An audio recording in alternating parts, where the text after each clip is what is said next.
and God does provide, but they want to deliver it to us apart from God, without God. They want us to make the technology itself our idol. And that is why ultimately it's not going to work, because God is going to have the final say, but it's going to seem like it's going to work for a while, specifically 42 months, according to Revelation. And so we don't want to go into these end times being deceived that so much of this technology that's out there, it sounds completely rational, doesn't it? Who wouldn't want to live longer and look younger and have their defects modified? Who would not want that?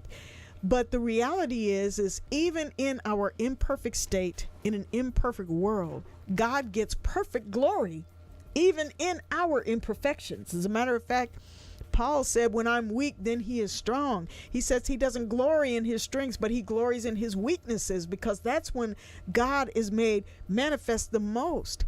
We're not supposed to be chasing after saving our lives. We're supposed to be chasing after reflecting God, to be more like Jesus every day, to reflect his image, even in our imperfections. That is how he gets the glory the most, is that because we're not perfect, we lean upon a perfect God. We're not looking for technology to cause us to live forever. And if you just roll that out to yourself logically, don't they simultaneously say that the world is overpopulated?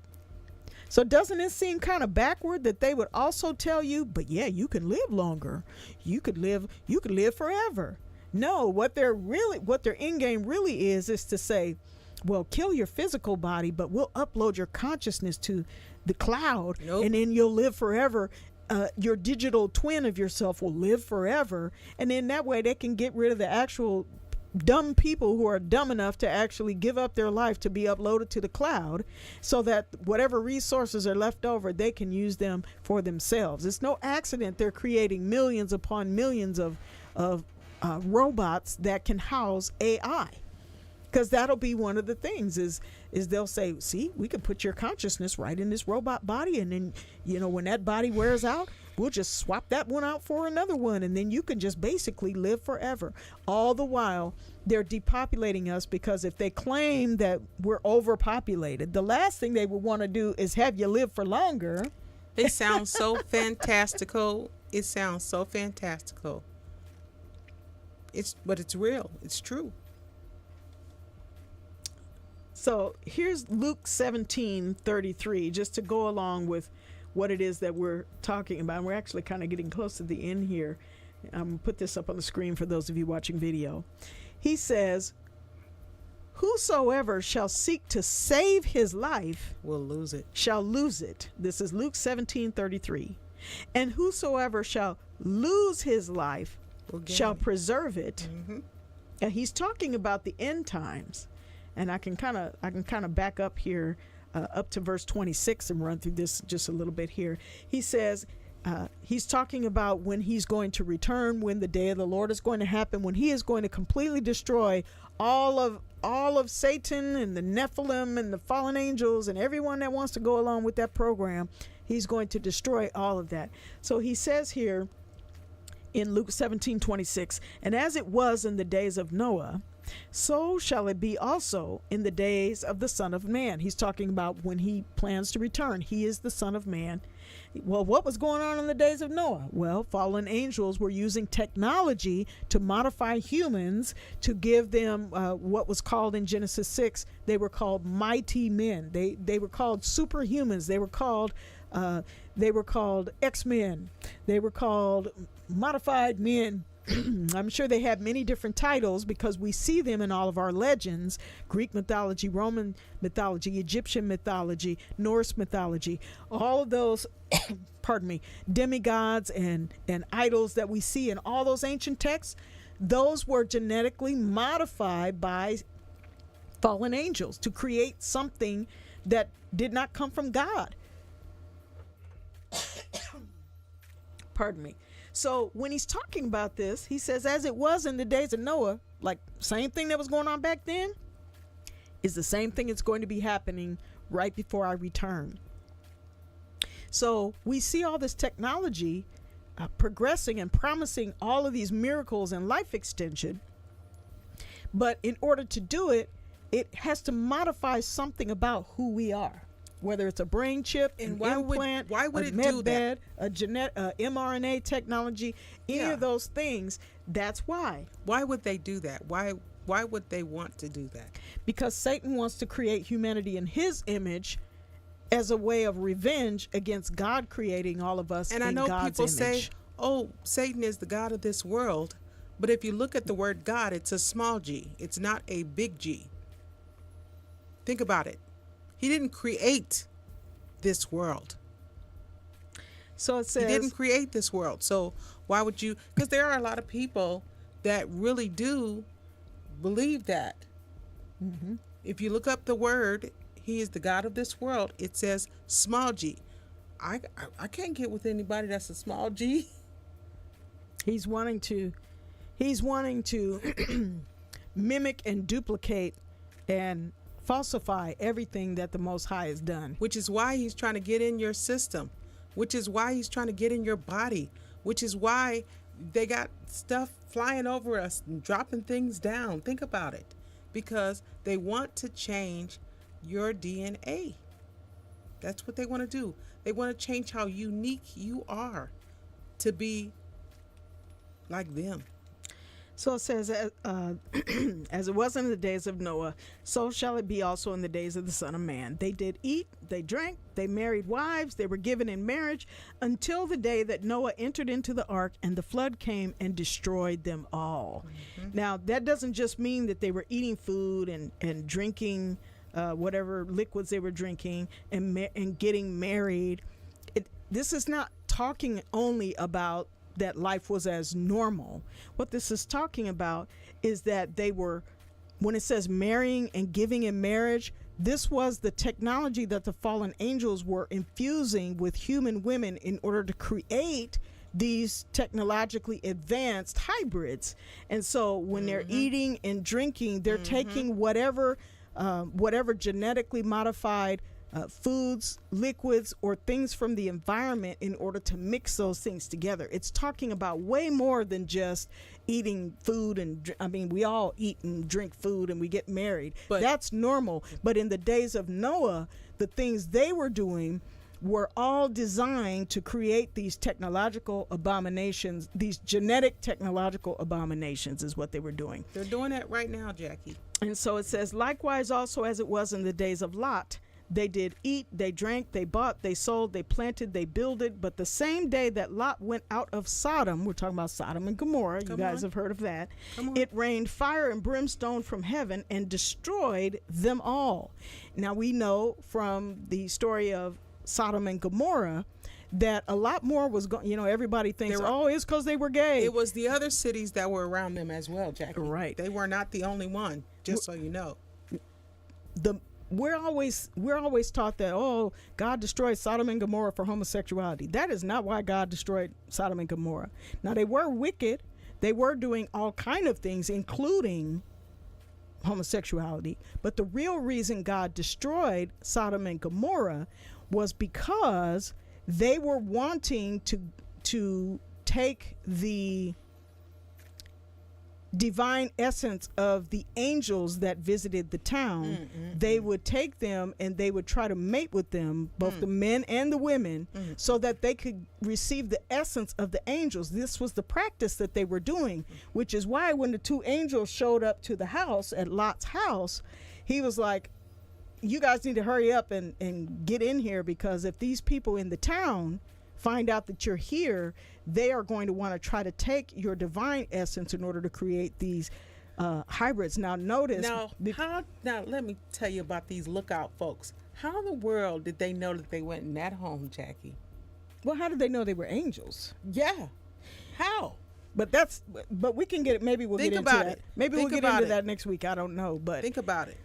The point here is that in Genesis 6, the fallen angels were taking the women and doing whatever they wanted to do.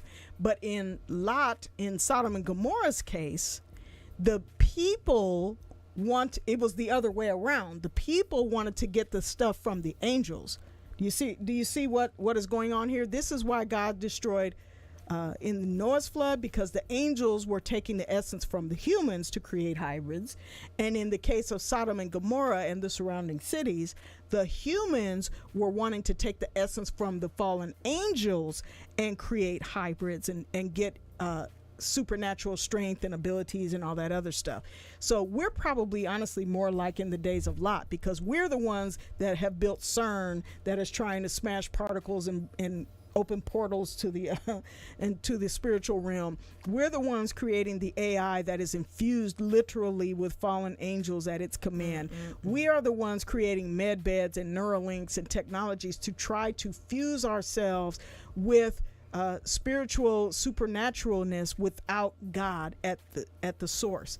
So that's why God destroyed Sodom and Gomorrah, because they were doing the same things, but just in reverse that they were doing during Noah's day. So he continues on and says, even thus shall it be in the day when the Son of Man is revealed, which sounds a lot like what we're going through today. In that day, what day? The day in which the Son of Man is revealed. He which shall be on the housetop and his stuff is in the house, let him not come down to take it away. And he that is in the field, let him likewise not turn back. Remember Lot's wife. Remember Lot's wife, how she really didn't want to leave, and so she turned around. That's where her heart was. Her heart was there, and some of her relatives were there. And when she turned back in concern for them, that was when she turned into a pillar of salt and was destroyed. And so Jesus is giving a warning here. Do not look to the world for your source of anything, comfort, life extension, anti-aging, none of that. Now, I'm not talking about just regular, you go to your doctor and you take your metformin for your blood sugars, okay? I'm not talking about that. I'm talking about wanting to radically change your life because technology is giving a promise of something that really should only be in the hands of God. That's what I'm talking about. And I hope you can understand the nuance there and you can understand the difference. Of course, we all need to go to the dentist and get our teeth checked. You know, we want to make sure we get to our eye appointments, and we want to make sure that we get our blood pressure checked regularly, all that sort of stuff. That's just normal. That's just normal things. We're talking about these extreme measures here is what we're talking about. And they're doing extreme things to where that's even out of control.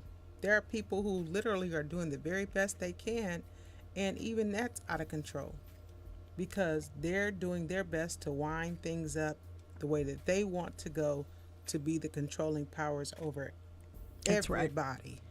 And so just wrapping up and recapping this last verse, whoever shall seek to save his life will lose it. Shall lose it. When? And whosoever shall lose his life shall preserve it. When? Well, in the last days, in the days before Jesus returns. So that is why we're giving you this warning that if someone comes and they say, hey, you can have all of this, these technological miracles will do all of these extraordinary things. Jesus was already warning us that in these last days, it's going to be just like the time of Noah and the time of Sodom and Gomorrah, where this technology is going to be the seductive bait to get us to try to be God without God. And if we try to save our life, is what it's saying here, whosoever shall seek to save his life shall lose it. If you try to use a med bed for life extension, or if you try to use a Neuralink chip for fusing with AI, or you are even willing to give up your physical body in order to have your consciousness uploaded into the cloud, or whatever it is that they come out with, that they promise with this technology, that is you trying to seek to save your life. And if you do that, when that time comes, you're going to lose your life. That's what he's saying here. If you seek to save your life, you'll lose it. But if you shall lose your life, you will preserve it. Why? Because even if you lose this physical body by refusing the beast system and refusing the beast technology and refusing the mark, if you refuse those things, even if it costs your physical life, you will gain your eternal life because you trusted in Christ all the way until the end, no matter what it cost, even if it cost your life. Why? Because Jesus said that all power is given to him on heaven and earth, and that includes the power of life and death. So take comfort that no matter what comes, you don't need to be afraid. You don't need to worry about all the stuff you've seen on the news about AI or robotics or Neuralinks or whatever it is that might be out there that's giving a promise of godliness without God. All of those things, ultimately, they're going to vanish and be vanquished by the Most High God. And the Son of Man, when he returns, he is going to set all of that stuff right. And when he does, whose side will you be on? You know, as they say, you want to be on the right side of history, you're going to be on the right side of eternity if you trust in Jesus instead of trusting in technology. And that's my mic drop moment right there. Hallelujah. Anything else you want to say before we pop off of here, LuvLuv? That's it. Thank you for joining us today. We really appreciate you very, very much. All right, we love you. Make sure you visit us on our socials at GospelMusicOmaha. Make sure if you want to hear this broadcast again, join us on our morning show Monday through Friday, 7 a.m. to 9 a.m. And you can re-listen to the broadcast by going to MindHisBusiness.com, where we upload all of these episodes so you can get your fill of LuvLuv. Well, we should tell them too that Messenger in different places like that are not as long. Won't be usually. It used to be, hey, it can last forever, but now I think they only limit it to 30 days. Yeah, that's on your YouTube. Yeah. But on the website, they're there for ever and ever. All right, so that's going to do it. We hope you have a great week this week. I'm Lady J. And I'm LuvLuv. And we'll see you next time. Ciao.